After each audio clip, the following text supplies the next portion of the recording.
Well, late last week, the city of Denver announced that they are slashing mental health resources for first responders at a time when first responders say they should actually be doing the opposite. Absolutely. So internal emails show Denver police officers will now have limited access to mental health care.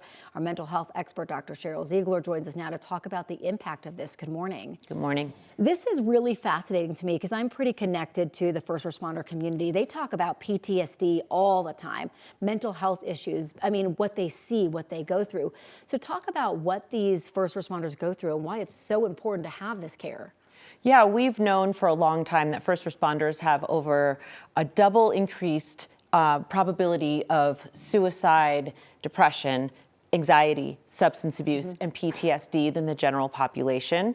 And when we look at the resources that they need, we've been working for decades on reducing stigma, and we are finally making strides where I think first responders are more openly talking about, hey, I'm going to go see a therapist, I'm going to go do a mental health check. And right at this time where we're finally making some real progress when we really need it, we're rolling that back to a 12-session cap. I mean, in 12 sessions, when you're talking about trauma and anxiety at this level, that's not even close to going to cut it. In some cases, more severe. You're talking about anxiety. She had mentioned PTSD. The amount of first responders that I have personally talked to about this and the agencies that say we need to get our men and women help, not only because of those things, but also the suicide rate among the first responder community. Absolutely. So we know last year, very unfortunately, there were 3 Denver police officers that died by suicide.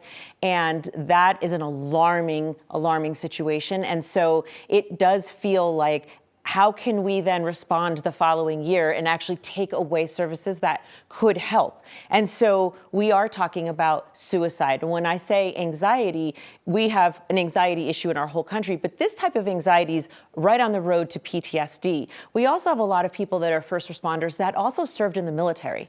And so they may be coming into the job already at a heightened level of hypersensitivity and hyperarousal. And so we know that crime is on the rise. We know the kinds of things and issues that they're dealing with are by no means getting any easier. So this is not something that first and foremost affects the actual first responders, then it goes to their families, and then it's a community public health issue as well. When you have stressed out workers trying to do this kind of job that don't have the tools, the resources, they're not going to be able to be at their absolute very best because they have to take care of themselves first. So this is not just about first and foremost the people, but the entire spread that it has. Yeah, you talked about officers. We know someone in the fire community that died by suicide recently as well. I mean, this spreads the whole gamut.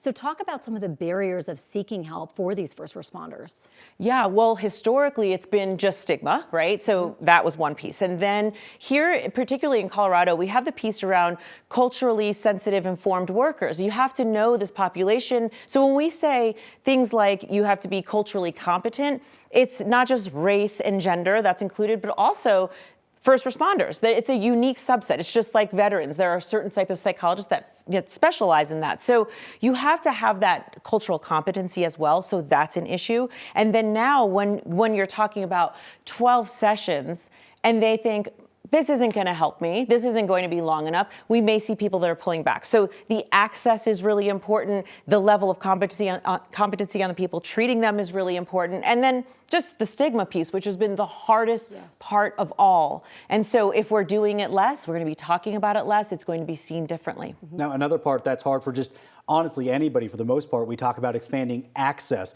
to these resources. When you're specifically talking about the first responder community, how are budget cuts like the ones we're facing right now going to really impact these first responders' access to these resources? Yeah, I mean, what is going to happen is, first and foremost, some people are just going to opt out. Right? So then access isn't there because of the mentality of, well, this isn't going to be helpful. They're going to opt out. Then you're going to have people who are going to say, okay, I started. So I did speak to a first responder that said, I'm a couple of sessions in, and my therapist said something to me like, we're just scratching the surface. Truly. Right? So then now he's in a situation where he's like, what do I do? And so then there's a budgetary piece where they might say, do I have to pay for this? Right. Does insurance cover this? I mean, we know that pay for first responders is pretty low, but usually they have good health benefits. So Right. you can kind of justify and say, well, at least we've got good benefits. But if they don't have this benefit, now you've got that mentality too. So I think the morale is what I'm worried about as well. Just the morale of like, we don't feel supported and we don't have this access. Right, and what other coping mechanism might you replace that with? Right. Right, that's big time too. Right, that substance abuse piece we know is really huge. We know that first responders do tend to, when they are not in a healthy place, they can go to substances more. They've got a higher, they're disproportionately involved in that piece. So this is really a very big impact, and I think people need to be loud and speak up about this. You actually just covered a story about South Adams Fire and their push against fentanyl, right? Right. Like, I mean, they're already taking what they can do to try to keep communities safe, and this is cutting back on that. It's true. And I think what's so surprising about this is we've talked so much about how there's such a need for people who want to be in, law enforcement, first responders, firefighters, because there's so many vacancies, yet you're taking away something from them that maybe like they need that. Absolutely. And I go back again to that morale piece. If you're a young man or woman and you're contemplating what to do, right, with your profession, and then you hear something like this, and you hear, oh, there's increased risk of suicide, oh, there's much increased risk of PTSD, and we're not supported, right? What would make you go there? Or what would make you go to Denver? Maybe you go to another county, you go to another place. But we need really good quality officers in Denver. Let me add just one more thing to this conversation. If you don't have a professional therapist or somebody that is personally helping you, you go to Google, and sometimes that's really dangerous to try to diagnose yourself with what you may have, because that's where you find methods that could really harm your physical health, your mental health, whatever it may be. Absolutely. You also may find communities of other people who feel grieved, right? So now you're in this community where people are angry, people are upset, and so that can also feed itself, where you're like, yeah, I found a whole group which have legitimate concerns, but that kind of group think, again, you can see how the morale goes this way, versus you find groups of people that are like, hey, this is a hard job, but these are the things that help, or my therapist helped, could change it the other way. So yeah, there's a lot of risk individually and really just to our entire community. Honestly, this was really shocking to me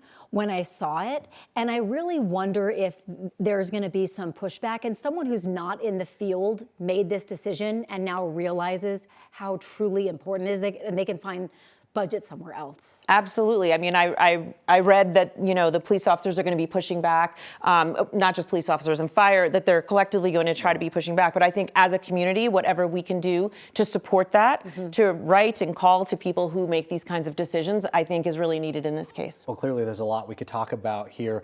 Of course, as we watch this develop, we'll have to have you back to learn a little bit more. Dr. Ziegler, thank you. Thank you.